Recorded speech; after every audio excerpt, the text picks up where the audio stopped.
Hey guys, Adriana Jimenez here with Gareth A. Davies. Gareth, it's such a pleasure to see you once again. Last time I saw you was for the Wilder Fury, and that was such a spectacular show to watch. Good to see you again. Good to have you here in LA. What have you been up to since then? How are you feeling? I'm good. I've been practicing my R's because Adriana, el perro de San Roque no tiene rabo porque Ramón Ramírez se lo ha cortado. I've been practicing my R's, rolling my R's, obviously. I've been practicing or being a granddad. Yeah, feel like the oldest swinger in town now, though, here in downtown LA. I've been watching the funeral cortege of the whole gang thing in LA. Wow, it's so fascinating. But you know, overall, the gangs are all gathering for the big fights. I mean, we were at Tyson Fury and Deontay Wilder, and everything's become fractured since then. So the big gangs, I mean the broadcasters, and I must say, congratulations on your Fox gig. You deserve it. You've worked incredibly hard for several years, and we all need our break. The big gangs, the broadcasters, and the promoters have gathered to separate Deontay Wilder, Tyson Fury, and Anthony Joshua, who I think are the three main protagonists in the heavyweight division. So I've been covering all of that, covering the return of Amir Khan. I've been to see him 4 times in his camp in Hayward, California, and I'm here for Anthony $1 Million CROLLA to see if he can maybe do the unthinkable against Vasyl Lomachenko, who after 13 fights is a nailed-down Hall of Famer.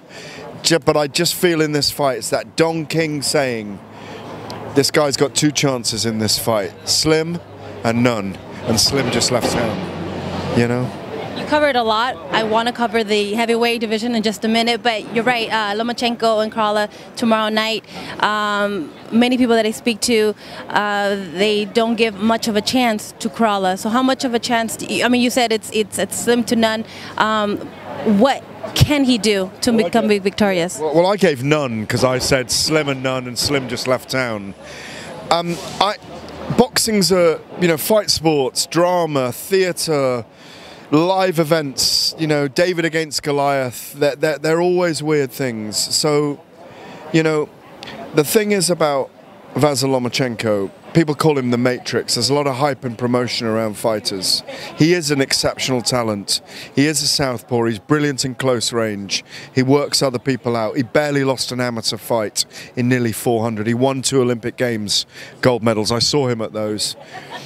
Just watching him with a tennis ball, you know, on a string, on a peak cap is just incredible. Watching him walk across the ring on his hands is incredible. He is an extraordinary, gifted genius. If he doesn't take $1 Million CROLLA seriously enough, he can come unstuck. It's fight sports. Anything can happen. But what I love about Anthony CROLLA is that he's a guy who is heroic in his own right. You know this story about him chasing burglars in his neighbor's home? Yeah, I mean, I remember that story from a few years back. He was training to be to fight for a world title, and he put that to one side when he noticed burglars in his neighbor's home. He chased them. He got hit by a brick. He had his skull fractured. He broke his ankle. It took him a long time to come back, but he still won a world title. And he's a folkloric hero, a working class hero in Manchester. And so, you know, you and I have just been to the weigh-ins. He looked a lot bigger than Lomachenko. Lomachenko's naturally a feather or super featherweight. So CROLLA's got to go in there and impose himself without waking Loma up too much. Don't wake him up too much. Just get ahead of him and see if he can hang on. I think Lomachenko wins probably by body stoppage or barrage of punches and a body shot round about the 7th or 8th round. Well, we'll definitely see what happens tomorrow night. Unification fight that we're looking forward to seeing in a couple weeks is with Daniel Roman and TJ Doheny. That's a fight that, from the talks that I've heard, is a more evened out. How do you see that unification fight? Yeah, it's a close fight. It's a great fight. I mean, it's, you know, it's These are fights where people, you know, they're going to lay it down. They're going to go and just deliver war. I mean, we were talking about Lomachenko and CROLLA just now. The gulf is probably huge. This is more of a, it's like a grudge fight. It's a fight where people lay it on the line. And I like Roman a lot, and I do feel he'll get the job done. You think he's going to be, he'll win? I think Roman will get the job done, yes. How does that fight end? How does he win? I think maybe on points, but I just think Roman will get the job done, yeah. What about Scott Quig? You know, he's coming back, still training with Freddie. He's taking on Puerto Rican Jason Velez. I talked to him a couple weeks ago, and he says he's still looking for, you know, another world title chance. What do you see in him? Scott Quig is a phenomenal fighter. He's a kid who was like a university graduate in boxing even as a teenager. He used to come and train with Freddie Roach when he was 14, 15, 16 years old with his mum Lindsay, who was here today, and, you know, spend his school holidays training in Freddie Roach's gym. In fact, I don't know if you know this story about Scott. When he was 15, his parents wrote to his head teacher and asked for him to be expelled from school. Because he wanted to train in boxing. He wanted permission to be expelled from school. And his mum and dad went to the head teacher's office and said, please expel our son. So then he started training full time the whole time. And I've spent the odd occasion, one day I went to spend the day in Scott Quig's house when he was still living with his mum and his dad. And Lindsay would drive him down to the running track, hold the pads for him to spar. And they're an extraordinary family. Scott's an amazing character. I had the privilege of doing the live broadcast when he fought Oscar Valdez in the rain in the tennis center in LA. You were probably there as well. Yeah. And I had Raymondo Beltran working alongside me in the commentary that night, and Dominic McGuinness. We were doing it for Talk Sports, and I mean, it was so wet. I mean, we were sheltering under tarpaulins. How they had a fight that night, I don't know. Valdez showed with his broken jaw that night what a tough man he is, and I want to see him in with Warrington, with Scott again, with Josh Warrington, with Scott again, possibly Carl Frampton, maybe with Leo Santa Cruz. Scott Quig inhabits that kind of featherweight or super featherweight division at an elite level, and he fully deserves to be up there challenging for a world title. Yeah, I will confess, Velez the opponent, yeah? Yes. I don't know a lot about him. Maybe you could tell me about Velez. Jason Velez, one of his notable fights recently was against Ryan Garcia. That was who's unbeaten. Looks amazing. But he gave Ryan. It's a good looking kid. He just became a dad. Yeah. What? he just became a dad. He's a young dad. Yeah. Yeah. No, I think he's tremendous prospects.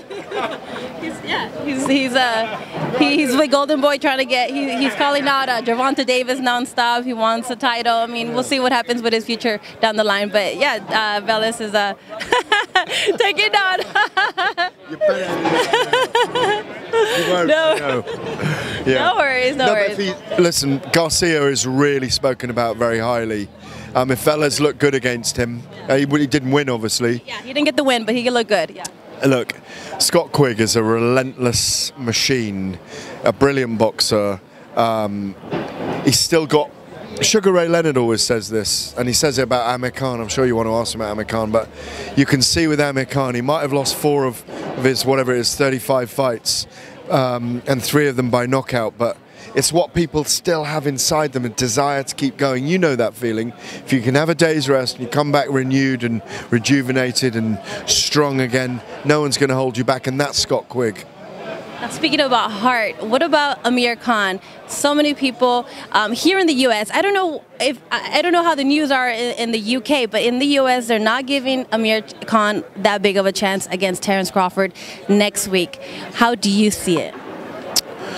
Well, in order to have a great fight against Terence Bud Crawford, Amir Khan, Adriana, has got to be at his very finest. He's had brilliant days. I've watched his entire career. I knew him as a 16-year-old before he even went to the Olympics and won a silver medal at age 17 against Mario Quindelan of Cuba. And he's really got to produce a pinpoint accurate performance that involves boxing, movement, precision, power, speed. But the most important thing of all is that he's not drawn into a toe-to-toe war, which is what Amir wants all the time. If he had a Marco Antonio Barrera chin, if he had a Carl Froch chin, you know, if he had an Andre Ward chin, he could do that. But he's got to be very careful. Crawford is a very dangerous, very spiteful, already elite fighter who's bound on his way to the Boxing Hall of Fame, and he's still, I think, maybe 60% into his career. Can Amir Khan steal a victory? Yes, he can. Will he stop Bud? I'm not sure about that. Can Amir be stopped? Yes, he can. And I think he probably loses in 7 or 8 rounds against Bud Crawford. But the romantic side of me, the philosophical side, the side that has 17 years of shared history with Amir, is that I'd love to see him take Crawford all the way and win a very close split points decision. Hopefully the fight's very competitive and very exciting. Next week I will be here in Carson at Fox Studios. I'll be working with Fox for the Danny Garcia, Angel Granados fight. Foxy Fox here. Foxy Fox, huh? All right, Adriana Jimenez, Foxy Fox for Pino Foxy. Too many F's in there. Before I let you go, I know you're a busy man. Break down. Oh, chilled, you know? Yeah. About a cup of tequilas today. What is it? The sexiest granddad? You're like, she said it. She said. No, that's very kind of you. Thank you. Heavyweight division. Joshua, Wilder, Tyson Fury. Everyone split up. Difficult to make a fight between them. I don't even know where to go from there. I mean, Joshua maybe Miller. How does that end? Well, I covered Jarrell Miller in a kickboxing fight with Mirko Cro Cop, one of the great legends of kickboxing and Pride years ago. And they used to say about Mirko's right leg would send you to the hospital, his left leg would send you to the cemetery. That's what they used to say about him. I watched him in an amazing fight at the Forum in a Glory kickboxing event 6 years ago. And Jarrell Miller is a very tough man, put on a great performance against Mirko Cro Cop, even though he lost on points. If he can weather Amir Khan's... Oh, they're dismantling everything as we go here. You know, you can move it whatever you like. We won't move. We are unmoved. We are here, we are unmoved. He's a very tough guy, and if he can weather the early storm that Anthony Joshua throws him, and Joshua's one of the best finishers I've ever seen in heavyweight boxing, if he can weather that early storm, it could be a very interesting fight. But he's got to get past the, say, 4 or 5 rounds, and then it could be a very, very interesting fight. But I think Joshua wins 7 or 8. 7 or 8, all right. Maybe even later. You want to get that? Go ahead, just pull it, just slide it right down. Yeah, no problem. Yeah, no worries. Do you need this one too? No, just this one. All right. All right. The other heavyweight fight that we'll be seeing too. Are we filming the whole time here? Yeah. Okay. It's very organic, isn't it? Yeah. We're just having a conversation. The Foxy Fox. So I'm Foxy Fox. So what should I call you? Sexy Grandpa? No, the Warlock. The Warlock. Okay. Oh. I'm known as the Warlock. I'm a wizard. In my other life. In your other life. Deontay Wilder with Dominic Brazil, they have this beef brewing. Yeah. They've been, you know, back and forth since a while now. It's there's some bad blood already. Yeah, I don't mean that brothers in a black sense. I mean they're brothers. You know, people have been at it. I went to see Dominic in the Hayward gym of Virgil Hunter on about 3 or 4 days ago.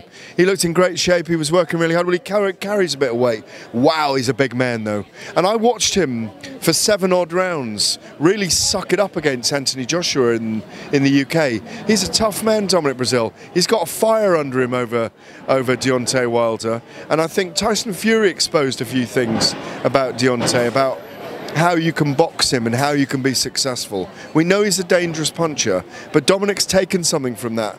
You know, if he can keep him on the end of a very long jab and keep Deontay thinking and keep the fight close, he's got an opportunity. But I think Deontay's power will do for him. I reckon he'll get the fight done within 7 rounds. And lastly, now we have Tyson Fury over here in the U.S. joining ESPN, dismantling that rematch we wanted to see with Wilder. Is that a fight that's gonna? Is that the fight that got away? That we're not gonna be able to see? It's not going to happen anytime soon. Deontay Wilder's with Showtime. Tyson Fury's with Top Rank and ESPN over here, and Anthony Joshua's with DAZN. So something has to give in order for the fight to happen. DAZN doesn't have a pay-per-view arm, so they can't do what Showtime and HBO did in the past. It's a complex algorithm, Adriana. So I think, for me, on recent performances, I thought I had Tyson Fury. Americans can spit at the camera right now. They can put pins in little models of me. Get the hair nice, though, please, if you do. Tyson Fury is the #1 in the world on the basis that he beat Deontay Wilder by at least 2 rounds. Yes, he got flattened twice. He beat him by at least 2, maybe 4 rounds. Tyson Fury is the best boxer in the world. Deontay Wilder's the easiest to prepare for. Don't scream in my face again, Deontay. You know, but I do love you, I admire you, and I do. You're an amazing man. And I think Wilder's the easiest to prepare for, and I think Joshua is becoming the more complete. So I think it's Fury, Joshua, Wilder in that order. Please, Lord, give us them fighting each other within the next 2 years. Because if it doesn't happen, it's an absolute travesty for our sport. Amen. Hopefully we get to see that fight. Baby. Mega sing. Mega sing.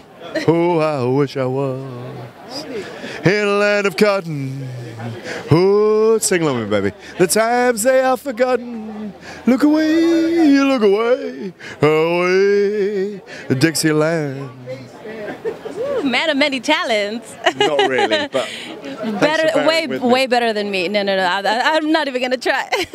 No, Gareth, thank you so much for chatting with us. We're breaking down so many fights. We'll see what happens with all of them. Hopefully, we see those fights that we mentioned develop and come to fruition. Thank you so much for taking the time, and I'll be seeing you around. Always a pleasure. Thank you.